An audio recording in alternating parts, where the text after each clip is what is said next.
Lumago ng 6.3% ang GDP o Gross Domestic Product ng Pilipinas mula Oktubre hanggang Disyembre ng 2015 ayon sa NEDA o National Economic and Development Authority. Ang GDP ang kabuuang dami ng mga produkto at serbisyong nagawa sa loob ng bansa. Mas mababa ito kumpara sa 6.6% na naitala sa kaparehong panahon noong 2014. Gayunman, isa pa rin daw itong patunay na patuloy ang pagsigla ng ekonomiya ng Pilipinas na kabilang sa mga pinakamabilis sa buong Asya. Sa nakalipas na 6 na taon ng Administrasyong Aquino, naitala ang 6.2% na average real GDP growth.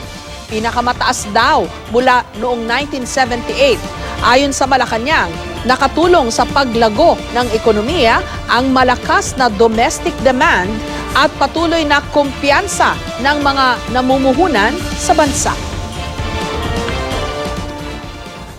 Ikinagagalak ng ating pamahalaan na sa nakaraang buong taon ay nakapagtala tayo ng 5.8% GDP growth.